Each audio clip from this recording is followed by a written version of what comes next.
Recibí la notificación del divorcio justo antes de subir al escenario, y ella ya había vendido nuestra casa sin decirme nada. Cuando bajé del estrado, los aplausos sonaban como burlas. Una sala de conferencias llena de trajes y sonrisas falsas, pantallas brillando con gráficos de rendimiento, y yo ahí, con las manos temblando, el móvil aún abierto con ese correo. Divorcio efectivo, documentación adjunta, firma electrónica enviada. Ni una palabra más, ni una explicación. Intenté respirar. El aire estaba seco. Mis colegas creían que estaba nervioso por la presentación, pero no. Me acababan de borrar la vida con un clic. ¿Estás bien?, me preguntó Sonia, la directora de zona, mientras me tocaba el brazo. Sí, solo jet lag, mentí. Sonrió con lástima. Asco. ¿Quién más sabía? Me encerré en el baño del hotel. Revisé el correo otra vez. Adjuntos, la petición legal, un escaneo del supuesto acuerdo prenupcial que nunca firmamos y una captura de pantalla de nuestra cuenta conjunta. Vacía. Bloqueé el móvil. Lo volví a desbloquear. Entré en la app del banco. Saldo, 3,24 euros. Retiro reciente. Transferencia a una cuenta desconocida. Titular, Isabel y Miguel Gómez. Miguel Gómez. El antiguo amigo de la universidad que apareció en su vida hace 6 meses. El que solo quería ayudarla con su startup. El que no tenía redes sociales, pero sí una sonrisa de lobo. Salí del baño. Crucé el vestíbulo del hotel. Las luces eran demasiado blancas. Las conversaciones sonaban distorsionadas, como si estuviera bajo el agua. Vi mi reflejo en el vidrio del ascensor. No parecía un hombre traicionado. Parecía un cadáver con corbata. Arriba, en mi habitación, busqué el contrato de la casa. Revisé los correos anteriores. Encontré uno extraño, reenviado desde su dirección. Una notaría en Madrid. Solicitud de venta firmada por ambos propietarios. Ambos. Pero yo no firmé nada. Me senté en el borde de la cama. La alfombra áspera bajo mis pies. El zumbido del aire acondicionado. El silencio entre latidos. ¿Qué estás haciendo, Isabel?, dije en voz baja. Y de pronto entendí. No era un abandono. Era una operación. Planeada. Ejecutada. Y ahora yo era el objetivo descartado. El teléfono vibró otra vez. Un mensaje de voz de mi abogado. Necesitamos hablar. Urgente. Llama en cuanto puedas. Mi mundo no se estaba derrumbando. Ya se había derrumbado. Y en ese momento empecé a pensar en cuándo todo había comenzado. Las primeras noches no dormí. Solo caminaba. Pasillos de hotel. Calles sin nombre. Sombras largas bajo farolas temblorosas. El portátil abierto como una herida, con pestañas del banco, del registro de la propiedad, de foros legales. No buscaba respuestas. Buscaba confirmar que no estaba loco. Ella no contestaba. Ni una llamada, ni un mensaje. Silencio absoluto. Pero en su cuenta de Instagram, esa que decía que apenas usaba, todo seguía activo.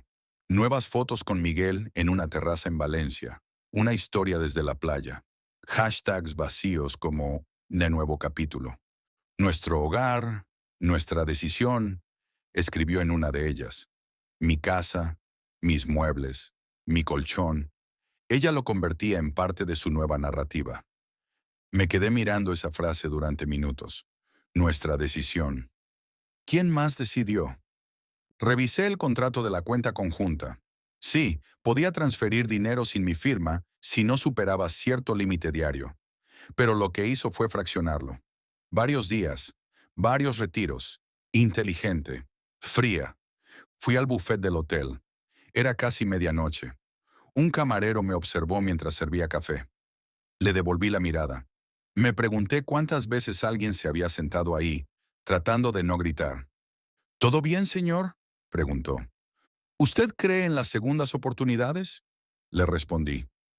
El hombre no supo qué decir. Solo se fue. Me obligué a recordar. ¿Cuándo empezó la grieta?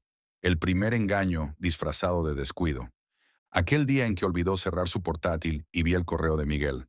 Solo decía, ya casi está. Ella lo cerró de golpe y sonrió. Un cliente complicado, dijo. Me besó. Fui un idiota. Durante semanas ignoré las señales, las reuniones nocturnas, las llamadas en la ducha, los sobres que llegaban a su nombre y que escondía en su estudio. Pensé que era estrés, pensé que era trabajo. No quería ver la verdad. Ahora, en ese hotel, frente a un croissant seco y una taza de café tibio, todo encajaba como un rompecabezas envenenado.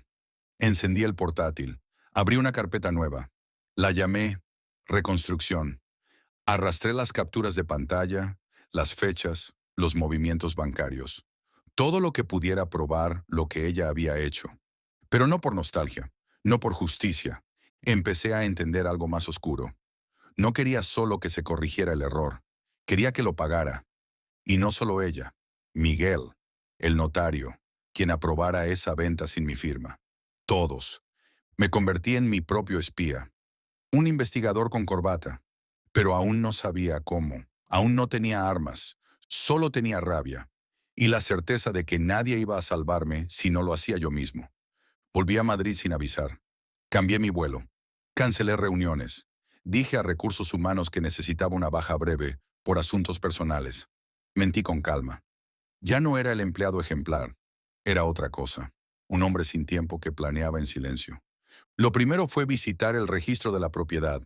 Me senté frente a una funcionaria que no levantó la vista mientras imprimía los documentos. ¿Estás seguro de que autorizó esta venta?, preguntó al fin, señalando un folio con firmas escaneadas. Estoy seguro de que no. La firma era una copia burda de la mía. Parecida, sí, pero incorrecta. La curva de la G tenía un quiebre que nunca hacía. Sonreí. Un error. Un primer hilo. Guardé los documentos. Caminé hasta una cafetería y conecté el portátil. Empecé a cruzar fechas. Retiro de dinero. Firma del contrato. Actividad de redes sociales. Movimiento del GPS de su coche, al que aún tenía acceso por la app familiar. Descubrí que mientras yo estaba en una cena corporativa en Lisboa, ella firmaba la venta en Madrid, con mi firma, ante un notario. Copié su nombre, Alfredo Rojo, notaría en Chamartín. Busqué reseñas. Nada extraño, pero algo me inquietaba. Abrí LinkedIn. Descubrí que un antiguo cliente mío, Vicente, había trabajado en esa misma notaría hasta hace poco. Lo llamé. Alfredo Rojo, dijo Vicente. Lo conozco. No me caía bien. Siempre tenía prisa. No revisaba nada. ¿Podríamos vernos? Nos citamos en un bar discreto. Vicente llegó puntual con aspecto cansado. ¿Qué buscas exactamente? Una firma falsa. Una venta fraudulenta. Necesito saber si él lo permitió o si alguien lo presionó. Vicente suspiró. No tengo pruebas, pero sí sospechas. Hace meses me pareció que algunos trámites pasaban sin verificación real, como si alguien más firmara en nombre de terceros, y siempre con el mismo tipo de clientes, gente bien vestida, pero desesperada por cerrar todo rápido. Le mostré el documento de mi casa. ¿Esto parece de los tuyos? Vicente lo analizó. Sí, y eso no es tu firma. Guardé el papel. ¿Me ayudarás a demostrarlo? Si me proteges, sí. Lo miré a los ojos. En ese instante entendí que ya no estaba solo. Ya no era solo mi caso. Esto era más grande, más sucio. Esa noche volví a casa, vacía, silenciosa, como una maqueta rota, y comencé un nuevo archivo. Conexiones. Puse nombres. Alfredo Rojo. Isabel G. Miguel Gómez. Empecé a trazar líneas entre ellos. Fechas, lugares, llamadas, fotos. Y luego, como un rayo, recordé un detalle. Una cena con colegas de Isabel. Uno de ellos, un tal David, muy risueño, mencionó a un primo que trabajaba en una notaría. Escribí, David G. Gómez. Si eran familia, si había relación directa, podía ser un caso de colusión, delito penal. La venganza no sería gritos ni golpes. Sería un archivo PDF y una cadena de pruebas que no se podía borrar.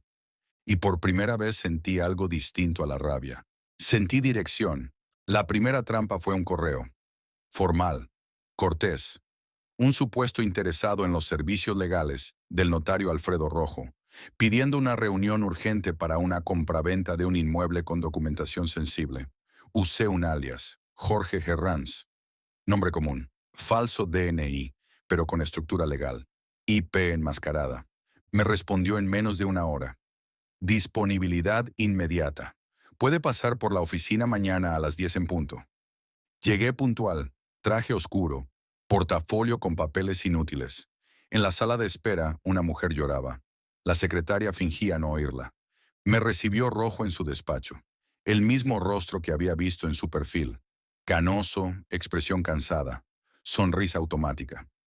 ¿Qué necesita, señor Herrans? Le expliqué un caso inventado. Propiedad heredada, firma faltante, un hermano ausente. Observé su reacción. No dudó. Podemos solucionarlo. Mientras haya documentos escaneados, se puede avanzar. ¿Y si la firma no es exactamente del hermano? Una pausa mínima. Su ceja tembló. Luego volvió a sonreír. Mientras haya intención de acuerdo, el procedimiento lo permite. Grabé todo con una microcámara en el bolígrafo. Salí del despacho sin que sospechara. Esa noche, mientras revisaba la grabación, recibí un mensaje de Vicente. David Gómez. Efectivamente, primo de Miguel. Trabajó como pasante en esa notaría hasta hace un año. Lo despidieron. Motivo no registrado. El círculo se cerraba. El mismo apellido. El mismo grupo. Ella no me traicionó sola. Fue un golpe coordinado. Intenté dormir. No pude. A las 3:20 de la madrugada caminé hasta el baño. Me miré en el espejo. El rostro de un desconocido me devolvía la mirada. Ojeras, mandíbula tensa, pupilas dilatadas. Pensé en todo lo que había perdido, en cómo me habían saqueado no solo el banco, sino la vida. Y aún así, aún conservaban algo que no podían robarme. Mi voluntad. Pero el día siguiente trajo el golpe más bajo. Fui al banco con un abogado amigo de la universidad. Expliqué lo ocurrido. Mostramos documentos. Exigimos una revisión. El director de la sucursal fue claro. Las transferencias fueron autorizadas con los datos correctos. No vemos irregularidades. Ella dividió el dinero para evitar alarmas, dijo mi abogado. Legalmente posible. Éticamente cuestionable, tal vez, pero no ilegal. Me hervía la sangre. ¿Y la suplantación de firma en la venta de la vivienda? Eso escapa a nuestra competencia. Hable con el registro, con la policía si hace falta. Salí del banco humillado. Nadie iba a mover un dedo. No sin pruebas contundentes. No sin ruido. Me senté en la acera, bajo la sombra de una marquesina. El tráfico pasaba como una corriente lejana. Gente con cafés, con prisas, con vidas. Yo era solo un nombre borrado de un contrato. Un hombre sin casa. Rompí a reír. Breve, seca. Luego el silencio. Después lágrimas. Ningún número de tristeza. De rabia que ya no podía contenerse. Un niño pasó en bici. Me miró. Le sonreí sin querer. Me limpié la cara. Me puse de pie. Ya no bastaba con exponerlos. Ahora necesitaba destruir su red. Porque entendí que mi historia no era única. Solo era el principio. Me encerré en casa durante días. Oscuridad total. Ordenador encendido las 24 horas. Un tablero físico en la pared del estudio con hilos rojos, fotos, recortes. Ya no parecía mi casa. Parecía el centro de operaciones de alguien que ya no se reconocía como civil. Revisé todo desde el inicio. Fechas, correlaciones. Miguel había cambiado de trabajo justo 2 meses antes del primer retiro de la cuenta. Se incorporó en una empresa pantalla que solo tenía 3 empleados y ninguna presencia digital real. Lo confirmé al llamar haciéndome pasar por proveedor. No contestó nadie. Dirección falsa. Teléfono desconectado. Isabel había abierto una sociedad limitada con un nombre anodino. Horizonte Blanco S.L. Con ella se habían canalizado varias transacciones desde la cuenta conjunta. Formalmente, era un negocio de consultoría, pero no tenía actividad registrada. Era una tapadera, limpieza de dinero. La clave llegó con una pista accidental, un correo reenviado a su cuenta antigua, que todavía podía revisar gracias a una sesión olvidada en mi portátil. Contenía una factura de una empresa de reformas. Nombre del cliente, Miguel Gómez. Dirección, una vivienda de lujo en Pozuelo, comprada hacía 3 semanas. Fui hasta allí, me quedé en el coche. Observar, anotar. A las 18:42 vi salir a Miguel. Solo, traje caro, teléfono en mano. Subió a un coche negro. No vi a Isabel. Tomé fotos. Las envié a Vicente. ¿Qué ves?, le escribí. No estás solo. El conductor del coche es conocido mío. Se llama Salgado. Trabajó como asesor de empresas en quiebra. Tuvo juicios, todos desestimados. Y ahora, oficialmente retirado, extraoficialmente, ayuda a mover dinero de manera creativa. Empecé a ver el sistema. Una red de favores, nombres reciclados, estructuras que operaban en la sombra de la legalidad. Y supe que yo no iba a derrumbar esto solo. Llamé a una amiga del pasado, Lucía, ahora inspectora en delitos económicos. Le envié un resumen cifrado. Preguntó, ¿de dónde sacaste esto? Viví con uno de ellos, dormía a su lado. Silencio. Luego, si esto es real, no es solo un fraude, es una red de lavado. Necesito acceso completo a tus pruebas. Te las doy, pero yo entro. ¿En qué sentido? Quiero estar en cada paso. No es por justicia, es por mí. Dudó, luego aceptó. Montamos un operativo paralelo. Ella validaba, yo recopilaba. Toda conversación grabada, cada movimiento registrado. Y entonces, mientras revisaba viejos mensajes de Isabel en una nube olvidada, encontré un correo con título extraño. Contrato confidencial. Era una cesión de derechos firmada por un notario diferente, pero con una dirección que conocía, el despacho de David Gómez. La podredumbre era más profunda. No solo una traición, era un sistema montado para estafar, lavar, desaparecer. Y yo estaba justo en el centro. Pero ya no como víctima, ahora como amenaza. La fiesta era en una azotea en el centro de Madrid.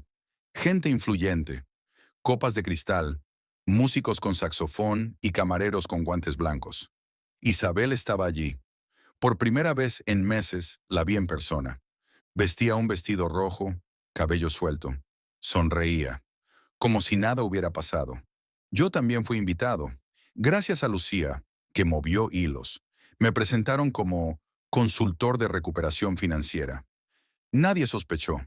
Me mezclé entre inversores, arquitectos, abogados, y entre ellos, David Gómez, más joven de lo que recordaba.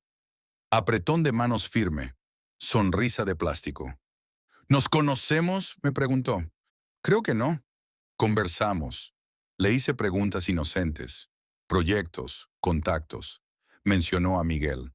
Lo llamó socio informal. Error. Grabado.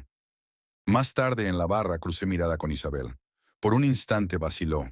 Luego se acercó. ¿Qué haces aquí? Lo mismo que tú. Fingir. Su sonrisa se rompió apenas 1 milímetro. No dijo nada más. Se alejó. Lucía se acercó por detrás. Tienes su atención, pero no basta. Lo sé. Mañana paso a la siguiente fase. Al día siguiente me reuní con Vicente y Lucía en una oficina discreta. Les entregué un nuevo archivo. Transacciones cruzadas entre la cuenta de Horizonte Blanco y una ONG falsa en Gibraltar.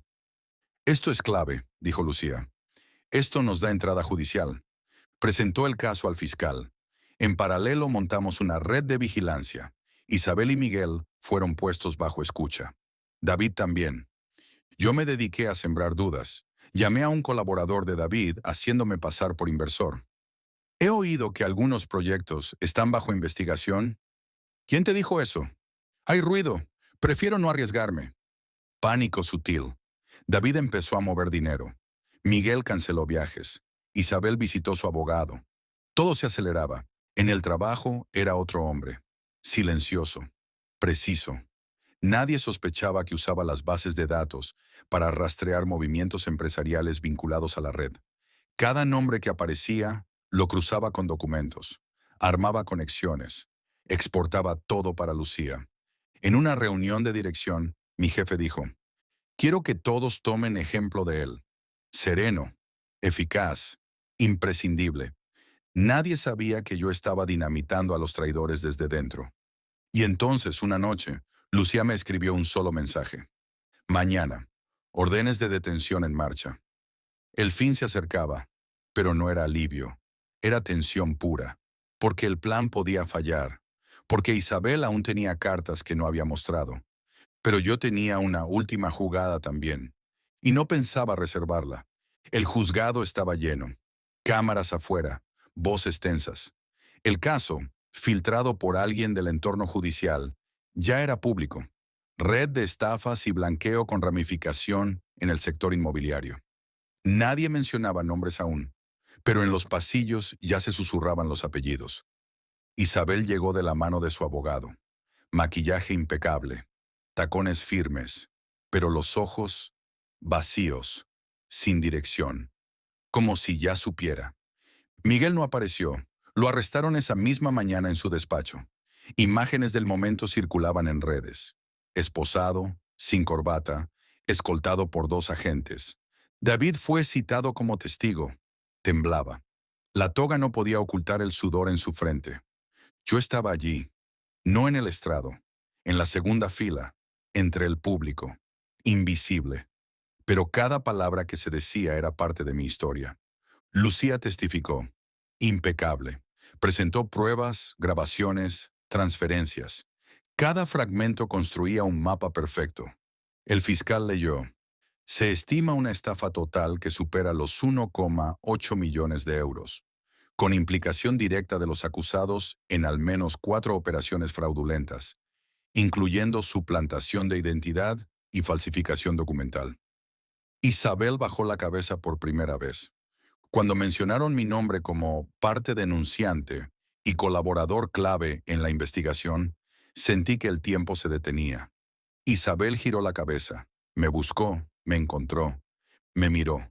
No odio, no súplica, vacío. En el receso me acerqué a la ventana del pasillo. Llovía.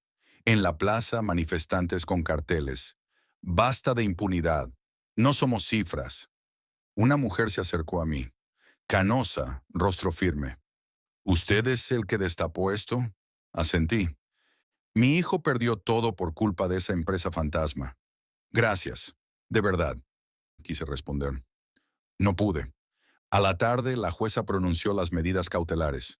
Prisión preventiva para Miguel. Restricción de movimiento para Isabel. Investigación ampliada para David. La red se desmoronaba. Y yo no sentí triunfo. Sentí vértigo. A la salida, los periodistas se acercaron. Gritos. Micrófonos. No dije nada. Solo caminé. Crucé la calle. Me alejé del edificio. Detrás de mí, el caos. Delante, nada. No volví a la oficina. Renuncié por correo. Dejé el portátil, la tarjeta, todo. Caminé hasta un parque. Me senté bajo un árbol. Llovía más fuerte. Y supe que era el final, no el de ellos, el mío. Uno nuevo. Silencioso. Limpio. Ella volvió a escribirme meses después. Solo una línea. ¿Puedes perdonarme? No respondí. Apagué el móvil. Salí al porche de la pequeña casa en Galicia, donde ahora vivía. March viento. El olor a madera vieja y sal. Una vecina me saludó con la mano. Un niño pasó en bicicleta. Nadie sabía quién fui. Y eso era perfecto. En la mesa del salón, una carta sin abrir del Ministerio de Justicia. Reconocimiento por colaboración destacada. No la colgué. No la mostré. Solo encendí la chimenea. Me serví un café. Observé cómo el fuego tomaba forma y dejé que el pasado ardiera.